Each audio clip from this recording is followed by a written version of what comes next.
Pendant que tu dors, je vais essayer d'écrire du mieux possible. Pendant que tu dors, moi, je compte les heures qui me séparent de toi. Pour l'instant, elles ne sont pas affolantes. Ce sont les mêmes qui, plutôt, m'encourageaient à te donner un peu de lest. Ce sont les mêmes qui, comme un fil dans une aiguille, m'ont fait souffrir très fort, et pas du tout, très fort quand j'y pense. Mais drôle d'amour que de se dire elle est bien plus heureuse quand je l'oublie. Je me rends compte qu'en fait, comme nous n'avons aucun souvenir et que nos chairs ne sont jamais touchées, mes lettres peuvent bien se balader au hasard du vent, il n'y a aucun enjeu. Je ne peux pas te gagner, donc je ne peux pas te perdre. Et j'aimerais tellement te voir fumer en regardant les étoiles. Je l'ai déjà dit, je ne m'imagine plus seule. En fait, cela veut dire, quand je pense à moi, tu es à mes côtés.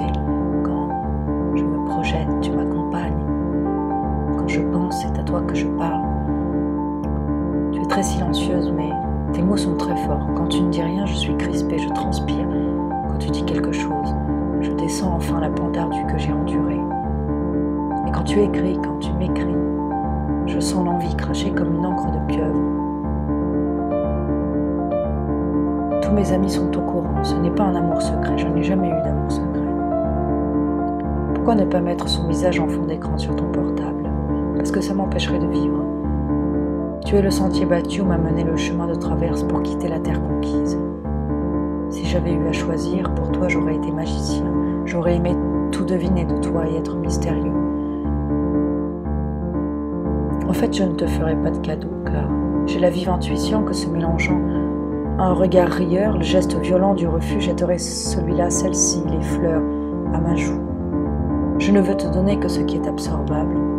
Non pas pour t'empoisonner, ni parce que vicieusement je voudrais que tu t'en défasses,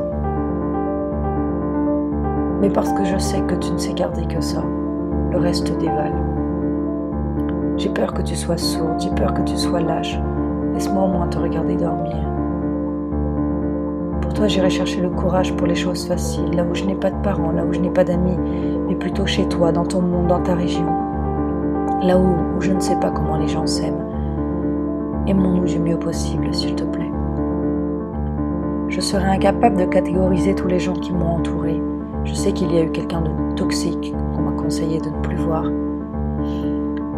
En fait, si ta peau venait à toucher la mienne, je verrais s'ouvrir d'autres fleurs, à d'autres printemps, sur d'autres planètes. Et si aimer faisait s'ouvrir les mondes, si l'unique motivation de l'amour était l'expansion de l'univers, on met bien le sort du monde dans une seringue. Depuis que vous m'avez dit « moment de création », ma façon de m'inspirer se concentre trop à mon goût. Ce qui m'intéresse, moi, c'est la production, le moment où on envoie les couleurs. Toute création a la forme du cœur, c'est la forme du cœur qui change, c'est le pouls, la tension, la distribution sanguine. Vous avez tort de penser qu'il y a quelque chose quand il y a du vide.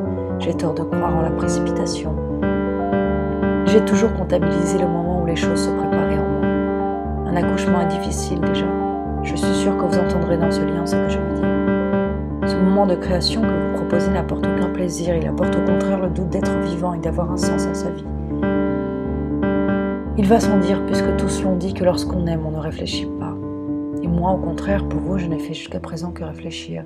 Réfléchir à ce que j'allais lui dire, à ce qu'elle peut vouloir dire. J'ajoute ce groupe de mots, je fais ceci ou non. Je me creuse la tête pour vous la faire perdre, en somme.